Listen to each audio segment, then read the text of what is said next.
থাকা বন্ধ করবে, আল্লাহ তার জন্য জান্নাতে ঘর বানাবেন। এইরকম কথা না বলে তিনি তার জীবনে কোনো একদিন কোনো এক ওয়াক্ত সালাত আদায় করেছেন, এটা যদি প্রমাণ হয়ে যায়, আমি আব্দুর রাজ্জাক বিন ইউসুফ আর জীবনে কোনোদিন বক্তব্য দেব না। বহু জায়গায় আমি বক্তব্য না করেছি, তার এক জায়গাতে না করেছি, দুই দিকে তার বাপ আর তার মা বসে আছে, আর ছেলের দুই কানে ইয়ারফোন লাগা আছে। এই বাপ মাকে যদি আমি অশিক্ষিত প্রমাণ করতে না পারি, আমি জাতির সামনে বক্তব্য দিব না। হেডমাস্টার চেয়ারে বসে আছেন, মেয়ে নাচছে, হেডমাস্টার দেখছেন আমার মেয়ে কেমন নাচছে।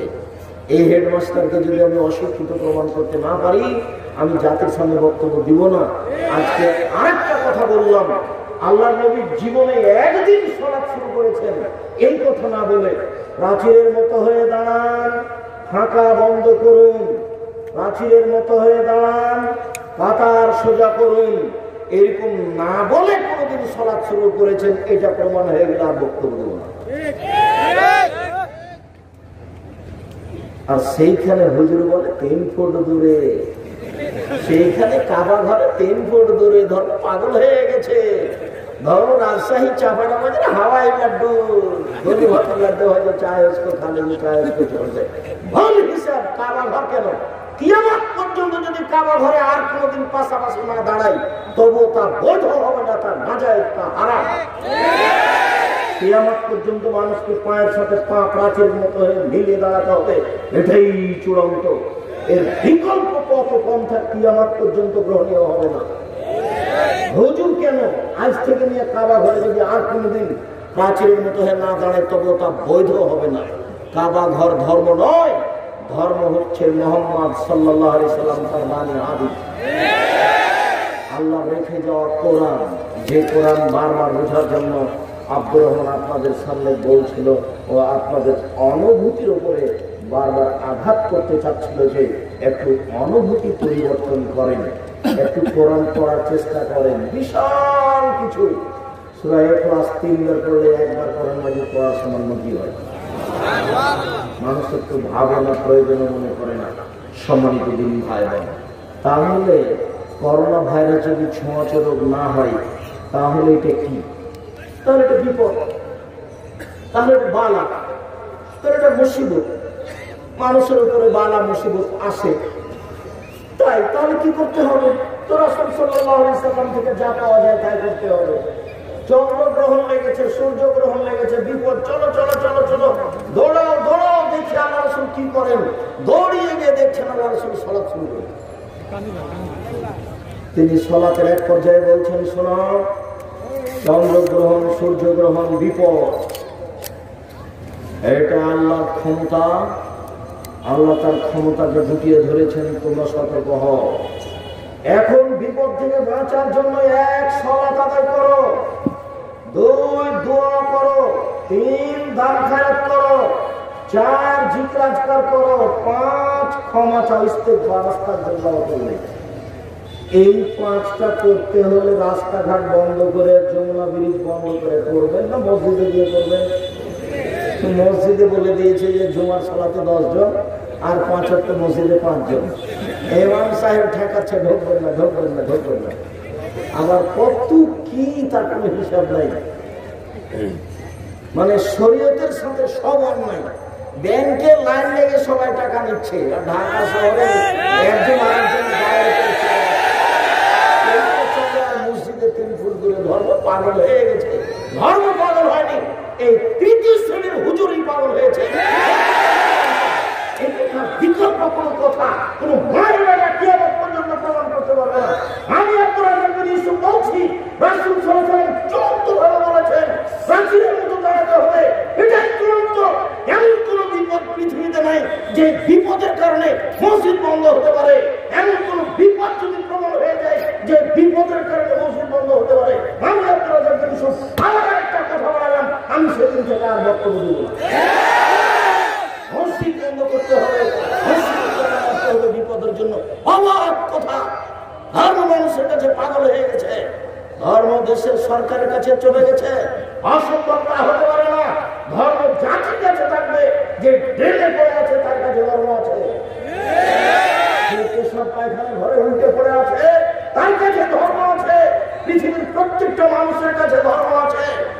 মাটিতে থাক, জঙ্গলে থাক, সে রাসূল সাল্লাল্লাহু আলাইহি সাল্লামের নীতিতে আল্লাহকে ডাকতে পারে, এই অধিকার তার আছে। পৃথিবীতে কোনোদিন ধর্ম কারোর কাছে গিয়ে গুটিয়ে যাবে না। ভাই বোন, আমি কথাটা জোর করে এই জন্য বলতে চাইলাম যে অবাক হতে হয়। রাসূল সাল্লাল্লাহু আলাইহি সাল্লাম বলছেন যে মানুষ সকালে থাকবে মুমিন, বিকালে হবে কাফের। হাদিসগুলো বুঝতে পারতাম না এটা হয় কি করে। অনেক হাদিস, মানুষ সন্ধ্যায় থাকবে মুমিন আর সকালে হয়ে যাবে কাফের, এটা হয় কি করে? মানুষের ঈমান পরিবর্তন হয়ে গেছে। মানুষ মাস্ক দিয়ে করোনাকে ঠেকাবে, মাস্ক দিয়ে যদি করোনাকে ঠেকাতে হয় তাহলে এটা শিরক। আর যদি বিপদ মনে করে করোনাকে ঠেকাতে হয় তাহলে রাসূল সাল্লাল্লাহু আলাইহি ওয়াসাল্লামের পদ্ধতিতে পবিত্রতা অর্জন করতে হবে, আর এসব দোয়া তাসবিহ জিকির আজকাল দাম ত্যাগ করতে হবে। আপনি তো রাসূল সাল্লাল্লাহু আলাইহি ওয়াসাল্লামের পবিত্রতা কোনোদিন দেখেননি। পেশাব পায়খানা করে এসে উজু করতে বসলেন, তো পেশাব পায়খানা করে উঠার সময় পানি খরচ করলেন। আচ্ছা, পানি খরচ করে পবিত্রতা অর্জন করার পরে দেখেন তো হাতে কি পায়খানা লেগে আছে? নাই তো। তারপরে আপনাকে সাবানে মাটিতে মাজতে হবে কেন? রাসূল বলেছেন পবিত্রতার ব্যাপার আছে, জীবাণু আছে, আপনি দেখতে পাচ্ছেন না। এরপরে এইভাবে হাত মাজার পরে আপনি অজু করছেন, তো অজুতে কবজি পর্যন্ত 3 বার ধৌত করছেন, 3 বার ভালো করে অজু। তো 3 বার ধৌত করলেন, কিন্তু কোনই পর্যন্ত কিছুক্ষণ পরে ধুইবেন। তো কোনই পর্যন্ত ধোয়ার সময় তো কবজি ধোয়া পড়বে, আর আগেই কবজি পর্যন্ত ধুইতে হলে কোনো ধর্ম কি তাহলে উলট পালট হয়ে না? একটা বেকার ফালতু কাজ করতে ধর্ম বলে? রাসূল সাল্লাল্লাহু আলাইহি ওয়াসাল্লাম বললেন একটু পরে কবজি ধোয়া পড়বে না, আগেই কবজি পর্যন্ত ধুইতে বললেন কেন? শোনেন, জীবাণুর ব্যাপার হাতে থাকতে পারে, হাতটা আগে উপযুক্ত হতে হবে, হাতে পানি নিয়ে যেন মুখে দেওয়া যায়। তাহলে হাতকে আগে উপযুক্ত হতে হলে হাতকে কবজি পর্যন্ত ভালো করে ধুইতে হবে। এবার আপনি এই হাতে পানি নিয়ে মুখে দেবেন। এখন এই হাতটা মুখে পানি দেওয়ার উপযুক্ত হয়েছে, এটা হলো পবিত্রতা, এর নাম ওযু। অবাক কথা, আমি মরা মানুষকে গোসল দিলাম, আমার কি হলো যে আমাকে গোসল করতে হবে? আল্লাহ রাসূল বলছেন মরা মানুষকে যে গোসল দিল তাকে গোসল করতে হবে। আমি গোসল করলাম, গোসল দিলাম, আমার কি হলো যে আমাকে গোসল করতে হবে? পারিবারিক স্বামী স্ত্রীর সাথে সাংসারিক জীবনে গেছি তাতে কি হলো? আমাকে গোসল করতে হবে কেন? আমার কি হলো? গোসল করবো তাকে অজু করতে হবে কেন? নামাজের অজুর মতো, নামাজের অজুর মতো অজু করে আমাকে গোসল করতে হবে কেন? এগুলো ঘুম থেকে উঠে দাঁত পরিষ্কার করতে হবে কেন? প্রত্যেক সালাতের সময় দাঁত পরিষ্কার করতে হবে কেন? রাতে উঠে তাহাজ্জুদ পড়ার জন্য দাঁত পরিষ্কার করতে হবে কেন? এত পরিষ্কার পরিচ্ছন্নতা কেন? আল্লাহ রাসূল বলছেন জিবরাইল যত দাঁত পরিষ্কারের কথা বলছেন তাতে মনে হচ্ছে আমি মুখের সামনে দিয়ে ছিলেই বেরিয়ে গেছি। জিবরাইল কয়বার দাঁত পরিষ্কার করেন? জিবরাইল এত বলেন কেন? মুহাম্মদ সাল্লাল্লাহু আলাইহি ওয়াসাল্লাম যে নূরের তৈরি, তো জিবরাইলও নূরের তৈরি। হ্যাঁ, ছেলে তোমার ভুল বলেছে, যে মুহাম্মদ সাল্লাল্লাহু আলাইহি ওয়াসাল্লাম নূরের তৈরি নন, যার জন্য উনি মাটির তৈরি, তার মুখে মানবিক গন্ধ। আর জিবরাইল হলেন নূরের তৈরি। নূরের তৈরি, নূর পদার্থের একজন মাটির তৈরি পদার্থের মানুষের কাছে আসলে একটা ব্যাপার আছে, যার জন্য মুহাম্মদ সাল্লাল্লাহু আলাইহি ওয়াসাল্লাম মাটির তৈরি, মুখে গন্ধ আছে। বলছেন মুখটা পরিষ্কার করে, মুখটা পরিষ্কার করে, মুখটা পরিষ্কার করে। যতবার আসেন ততবার আমাকে দাঁত পরিষ্কার করতে বলে। তো জিবরাইল কবে করে? জিবরাইল একবার করে না। কেন করা লাগে? কেন? উনি নূরের তৈরি, আর আমাদের নবী কিসের তৈরি? মাটির তৈরি। এটা আমাকে দাঁত পরিষ্কার করা লাগবে। কেন করতে হবে? পবিত্রতা। মুহাম্মদ সাল্লাল্লাহু আলাইহি ওয়াসাল্লামের পবিত্রতা দেখলে বুঝতে পারবেন যে মাস্ক আমাকে এইভাবে করা লাগবে কিনা। একবারে জোরালো ভাবে ঘোষণা, সরকারিভাবে কোনো অফিস আদালতের ঢোকায় নিষেধ। ব্যাংকে ঢুকেছি তো আপনার ওই ব্যাংকের ম্যানেজারের সামনে চেয়ার পেটা নেই।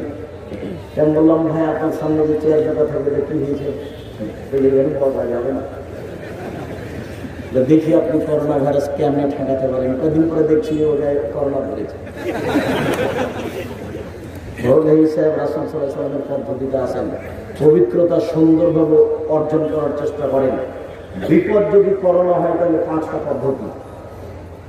মাঝে মধ্যে 2 কাজ সালাত আদায় করে আল্লাহর কাছে আশ্রয় চাইবেন, আল্লাহ করোনার মতো বিপদে আমাকে ফেলিও। দুই কাজে দোয়া করবেন, মাঝে মধ্যে হাত তুলে দোয়া করবেন, মানে আল্লাহ করোনা তো বিপদ আমাকে তুমি ফেলে না, তোমার দরবারে আমি হাত তুলে প্রার্থনা করছি, তুমি তো খালি হাত তুলে দেওয়া। তৃতীয়, দান করবেন, মাঝে মধ্যে যা উপার্জন করছেন তা দান করবেন। ইবাদতের জগতে সবচেয়ে শক্তিশালী ক্ষমতাধর পাওয়া দান। দানের মতো ক্ষমতাধর শক্তিশালী পাওয়ার ফলে ইবাদত পৃথিবীতে নেই। দান যত আপনার উপকার করতে পারে, হজ তত উপকার করতে পারে না। দান যত উপকার করতে পারে, সিয়াম রোজা তত উপকার করতে পারে না।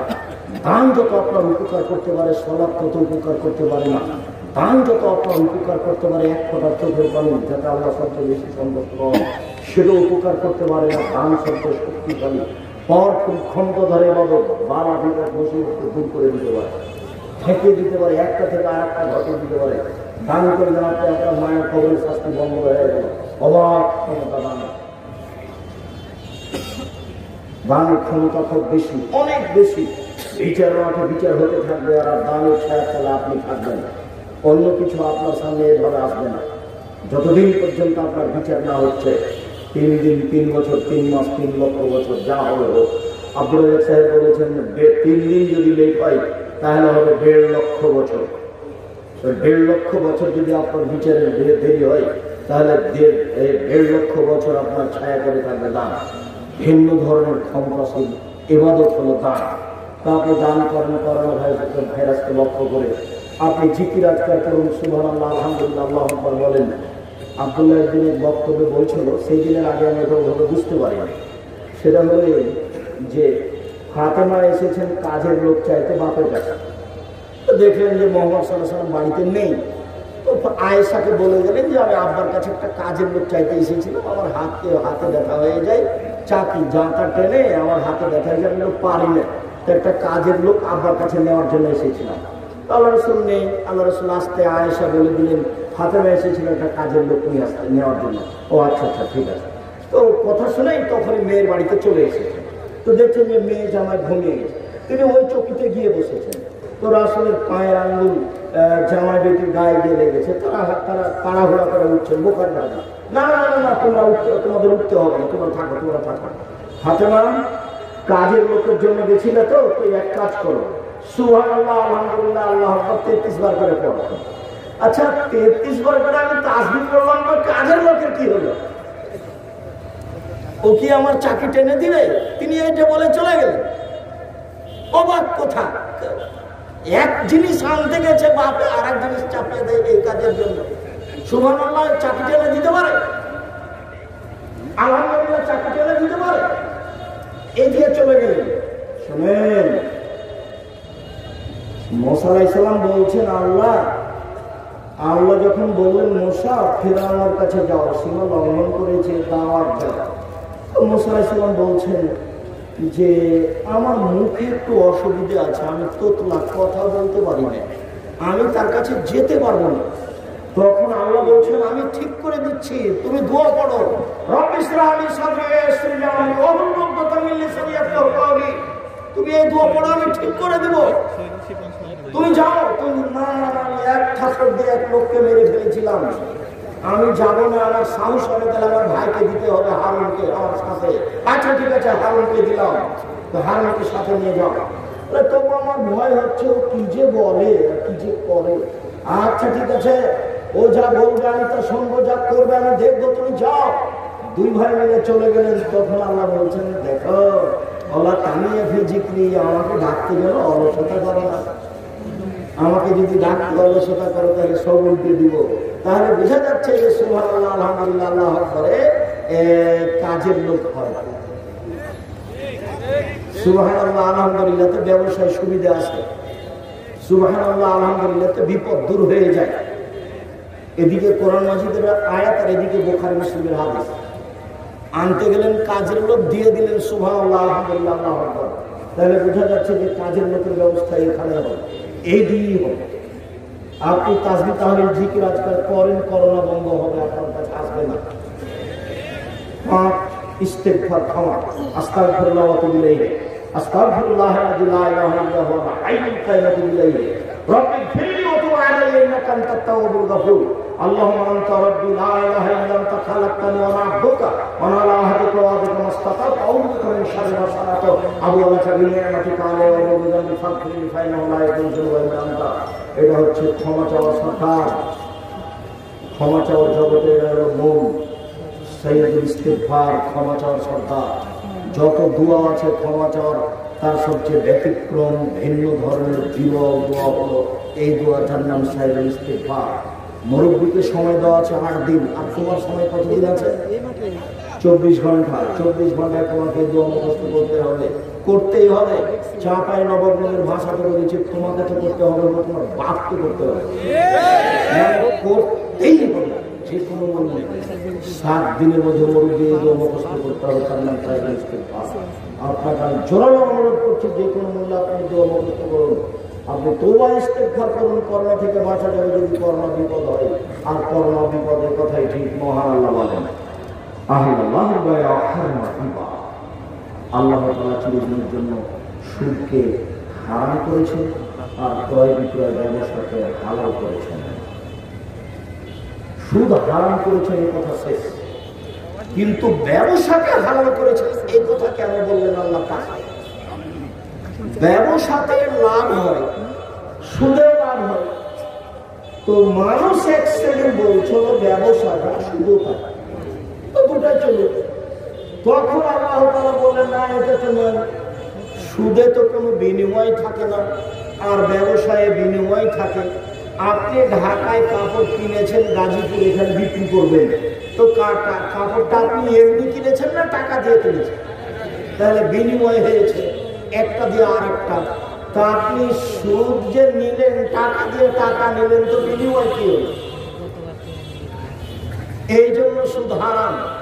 ধর্মীয় অধর্মীয় যত ব্যাংকিং ব্যবস্থা আছে দেশের মাটিতে, যত ইন্স্যুরেন্স আছে দেশের মাটিতে, এমন কোন ইন্স্যুরেন্স এই বাংলাদেশের মাটিতে নেই, এমন কোন ব্যাংকিং ব্যবস্থা এই দেশের মাটিতে নেই যেখানে সুদ নেই। এই জন্য আমি যুবক তোমাকে বলেছি, তুমি চকলেট বিক্রি করে খাওয়া, চকলেটের ব্যবসা করো, দিন মজুরি করে খাও। চকলেটের ব্যবসা করতে করতে একদিন কলার ব্যবসা শুরু করো, কলার ব্যবসা করতে করতে একদিন কাপড়ের ব্যবসা করো, এই করতে করতে তুমি একদিন বড় ব্যবসা শুরু করো। একদিনে তুমি বড় ব্যবসা করতে যায় না, হিরোইন কিংবা কলকাতায় ঢাকা বিক্রি করবে, রাতে রাতে ধনী হয়ে গেছে, হবে না। চকলেটের ব্যবসা শুরু করো, তাহলে কর্জ নেওয়া লাগবে না। ঋণ নিয়ে ব্যবসা করো না, ঋণ নিয়ে ব্যবসা করো না। ব্যাংকের টাকা নিয়ে, ব্যাংকের চাকরিজীবী মানুষ বাড়ি 10 তলা করেছে, বাড়িতে রেখে মারা গেছে। একজন লাশ এসেছে রাসূলের সামনে, আল্লাহ রাসূল বলছেন, এই শোনো, এর ঋণ আছে? জি। তাহলে আমি গেলাম। মানে যার ঋণ আছে তার জানাজা হবে না, শহীদ হয়ে গেলে সব পাপ ক্ষমা হয়ে যায়, তবে ঋণের পাপ ক্ষমা হয় না। তাই ব্যাংকে ঋণ নিয়ে ব্যবসা করতে হবে না। ভুল বুঝেছেন। চকলেট দিয়ে ব্যবসা শুরু করেন, ঋণ নেওয়া লাগবে না। বউকে একটু বুঝাতে হবে, সারাদিনে 10 টাকা ইনকাম করেছে, দুইজন মিলে চিন্তা ভাবনা করে সংসার করতে হবে। চিন্তা ভাবনা করে বেগুন কিনতে হবে, রুই মাছ নয়। 20 বছর পরে যখন অনেক বড় ব্যবসা হবে, সেদিন 1200 টাকা কেজি রুই কিনবো, আর আজ হলো পুঁটি মাছ। এটাই জীবিকা নির্বাহের মাধ্যম। অতএব চকলেট দিয়ে ব্যবসা শুরু করতে হবে, ঋণ দিয়ে নয়। রাসূল সাল্লাল্লাহু আলাইহি ওয়াসাল্লাম প্রত্যেক সালাতের সময় সালাম ফিরার পূর্বে একটা দোয়া বলতেন, আল্লাহুম্মা ইন্নী আউযু বিকা মিন জাহান্নাম ওয়া আউযু বিকা মিন আযাবিল কবর ওয়া আউযু বিকা মিন ফিতনাতিল মাসীহিদ দাজ্জাল ওয়া আউযু বিকা মিন ফিতনাতিল মাহইয়া ওয়াল মামাত আল্লাহুম্মা আউযু বিকা মিনাল মাকসার ওয়াল মাগরাম। শেষে বলতেন, আল্লাহ তোমার কাছে বাঁচতে চাই বড় পাপ হতে, তোমার কাছে বাঁচতে চাই ঋণ কর্জ হতে। আল্লাহ তোমার কাছে বাঁচতে চাই বড় পাপ হতে, তোমার কাছে বাঁচতে চাই ঋণ কর্জ হতে। মহামারীর চেয়ে ভয়াবহ জিনিস হল ঋণ। ভুল বুঝেও কখনো এমন কাজ করবেন না। সম্মানিত দিনী ভাই বোন, বলছিলাম আল্লাহ তাআলা ব্যবসাকে হালাল করলেন আর সুদকে হারাম করলেন, এই জন্য যে ব্যবসাতে বিনিয়োগ আছে, সুদে বিনিয়োগ নেই, টাকাতে টাকা। মহান আল্লাহ বলেন, ইয়ামহাকুল্লাহু রিবা ওয়া ইউরবিস সাদাকাত। সুদ মানুষের টাকাকে সংকুচিত করে, দান মানুষের টাকাকে বেশি করে দেয়। কিভাবে করে তা আমি বলতে পারছি না। মহান আল্লাহ বলেছেন দান করলে টাকা বেশি হবে হবে। সুদ খেলে তাকে একদিন ভিক্ষুক হতে হবে, আজ হোক কাল হোক। ও যদি না হয় তার ছেলে হবে, তার ছেলে যদি না হয় তার নাতি হবে। ভিক্ষুক হতে হবে। গাড়ি বাড়ি একদিন থাকবে না।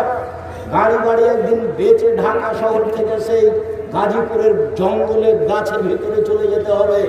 বাঁচার কোনো পথ থাকবে না। যেহেতু আল্লাহ বলছেন সুদ মানুষের টাকাকে সংকুচিত করে, টাকাকে কমিয়ে দেয়, দান মানুষের টাকাকে বেশি করে দেয়। অতএব আল্লাহ যেটা বলছেন সেটাই হবে, এই কথাই সত্য।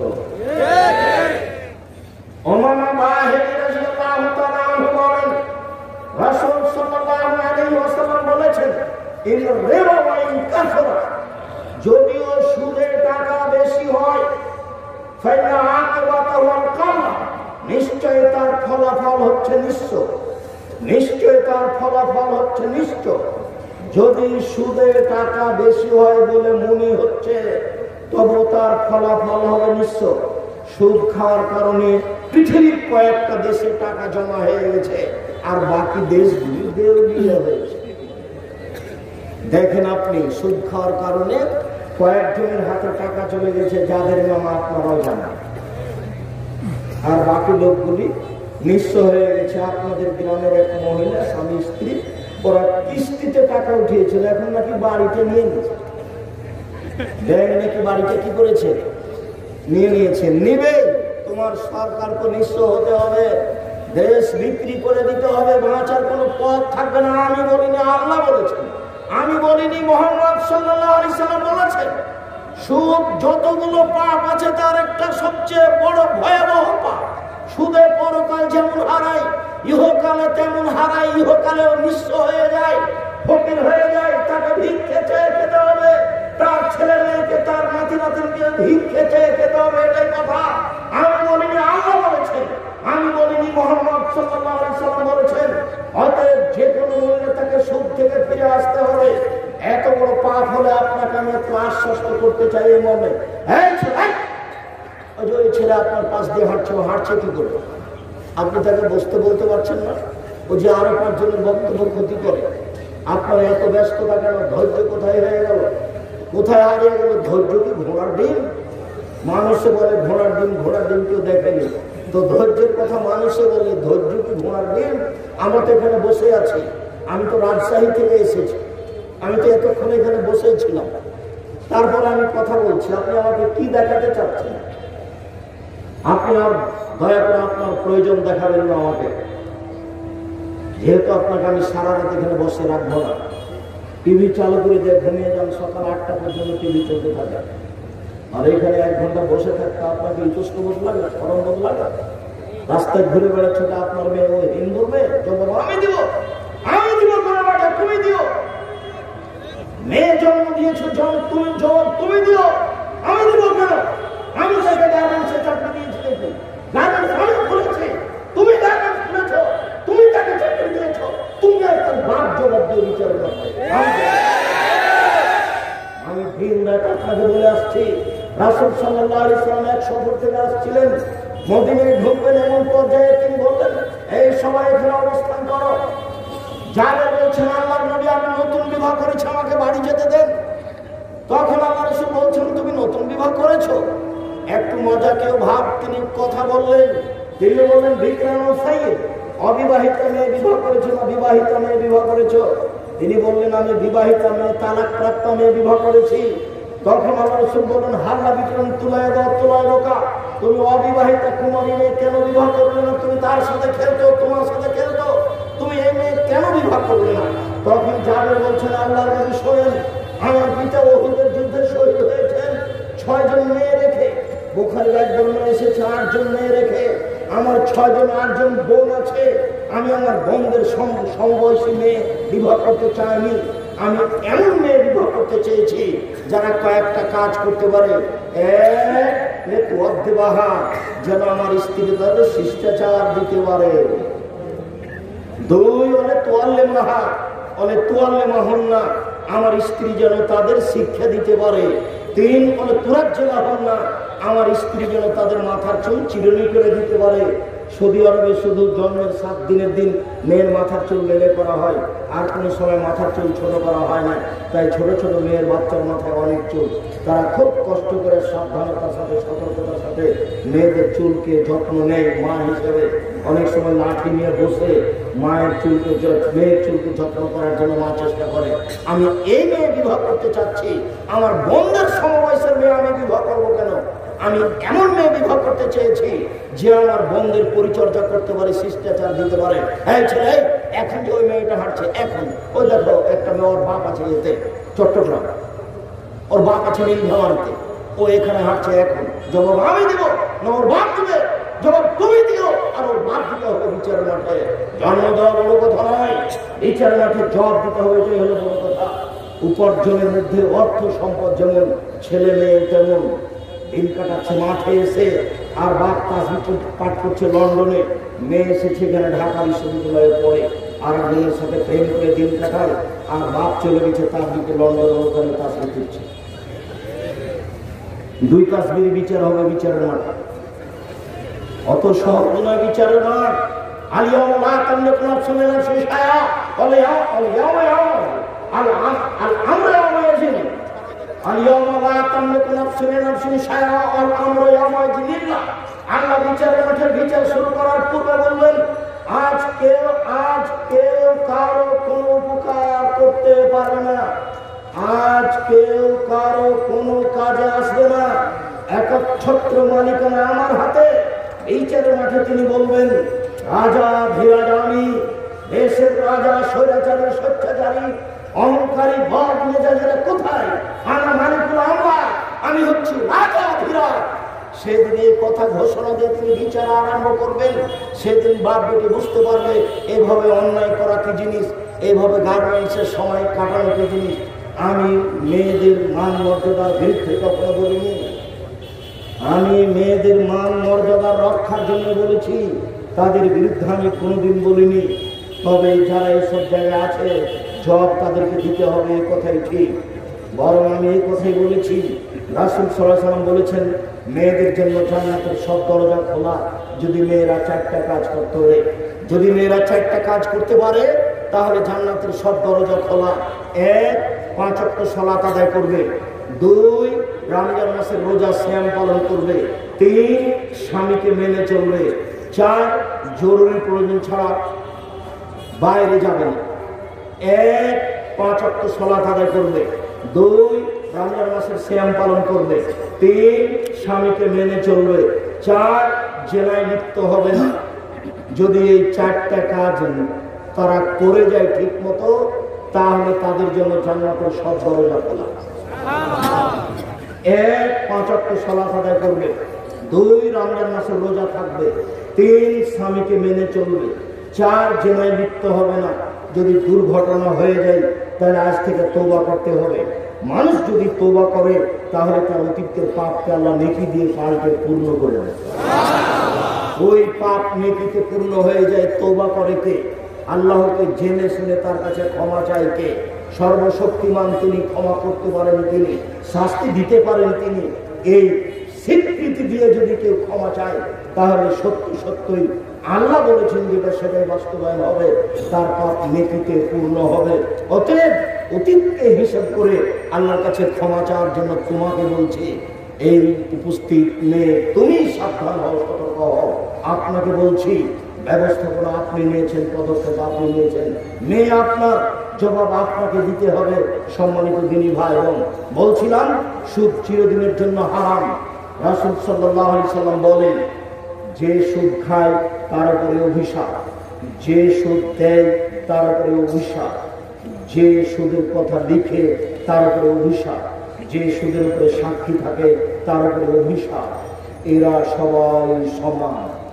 যে সুদ দেয় তার উপরে অভিশাপ, যে সুদ নেয় তার উপরে অভিশাপ, যে সুদের কথা লিখে তার উপরে অভিশাপ, যে সুদের উপরে সাক্ষী থাকে তার উপরে অভিশাপ। ব্যাংকে টাকা রাখতে গেলে সাক্ষী লাগে, একজন নেয়, একজন লিখে, আর একজন সাক্ষী থাকে। শেষের বাক্যে রাসূল সাল্লাল্লাহু আলাইহি ওয়াসাল্লাম বলছেন সবাই সমান। হাদিস মুসলিম। বাঁচার কোনো পথ নেই এখানে, নিরুপায় হয়ে যেটা চলে আসছে সেটা আর নিজে থেকে সুদ গ্রহণ করা দুটো এক নয়। সম্মানিত দিনী ভাই বোন, আব্দুল্লাহ ইবনে হানজালা আল-গাসিল তিনি বলেন রাসূল সাল্লাল্লাহু আলাইহি ওয়াসাল্লাম বলেছেন মায়াকুল দিরহামের ওয়াহিয়াল আসাদু মিন সিত্তাতি সালাসানা জিনিয়া, কেউ যদি জেনে শুনে 1 টাকা সুদ খায় 36 বার জিনা করে যত পাপ হবে 1 টাকা সুদ খেলে তার চেয়ে বেশি পাপ হবে। সবচেয়ে নেককারজনক নোংরা গর্হিত পাপ হচ্ছে জিনা। আবু যার গিফারি রাদিয়াল্লাহু তাআলা আনহু বলেন আমি একদা আল্লাহ রাসূলের পাশে আসলাম, দেখলাম তিনি ঘুমিয়ে, আমি ফিরে চলে গেলাম, আবার আমি আসলাম, তিনি আমাকে দেখে বলছেন আবু যার গিফারি শোনো, কেউ যদি বলে লা ইলাহা ইল্লাল্লাহ তাহলে সে জান্নাতে চলে গেছে। তখন আমি আবু যার গিফারি বললাম ওয়াইন যারা ওয়াইন সারাকা, চুরি করলে জিনা করলেও যাবে। আল্লাহর নবী বললেন ওয়াইন যারা ওয়াইন সারাকা, চুরি করলে জিনা করলেও যাবে। আমি আবু যার গিফারি অবাক হয়ে বললাম ওয়াইন যারা ওয়াইন সারাকা, চুরি করলে জিনা করলেও যাবে। তিনি বললেন ওয়াইন যারা ওয়াইন সারাকা, চুরি করলে জিনা করলেও যাবে। তৃতীয়বারে বললেন আবু যার গিফারি তোমার নাক মাটিতে মিশে যাক, এটা একটা আরবি প্রবাদ বাক্য, তোমার নাক মাটিতে মিশে যাক, আমি যেটা বলছি সেটাই চূড়ান্ত, তুমি আমার কথার উপরে আপত্তি করো কি করে? আমি বলছি মানুষ যদি বলে লা ইলাহা ইল্লাল্লাহ তাহলে সে জান্নাতে যাবে। যদি লা ইলাহা ইল্লাল্লাহ টিকে পাপ হয়ে গেলে তওবা করতে হবে, তওবা করলে মানুষ ঠিক হয়ে যায়, এ কথাই ঠিক। আপনি আপনার জিনা ঘটে গেছে তওবা করেন, আপনি 1 টাকা সুদ খেয়ে ফেলেছেন তওবা করেন। আবারও এইটা একটু স্পষ্ট করে আপনাকে বলি সম্মানিত দিনী ভাই বোন, সুদ মানুষের সাথে জড়িত পাপ নয়, আল্লাহর সাথে জড়িত পাপ। সুদ যত বড়ই পাপ হোক না কেন, রাসূল সাল্লাল্লাহু আলাইহি ওয়াসাল্লাম বলেন আর রিবা সাবুনা জুজা আইসা রাহায়াতুল উম্মাহ, সুদের পাপের 70টি ভাগ রয়েছে। ছোট ভাগ হল মার সাথে জিনা করলে যত পাপ হয়। দেখেন ভাষাটা কেমন, পাপের যত আলোচনা আছে, পাপের যত আলোচনা আছে, নামাজ না পড়লে মানুষ পাপী হয়, রোজা না করলে মানুষ পাপী হয়, গান বাজনা শুনলে মানুষ পাপী হয়, মহিলারা বেহায়া হয়ে চললে পাপী হয়। এই যত পাপের ভাষা আল্লাহ উল্লেখ করেছেন, তাতে সুদ খাওয়ার পাপের ভাষা যেভাবে উল্লেখ করেছেন, এত কঠোর কঠিন ভাবে কেমন ভাবে এই ভাষা তিনি আর কোনো পাপের ব্যাপারে উল্লেখ করেননি।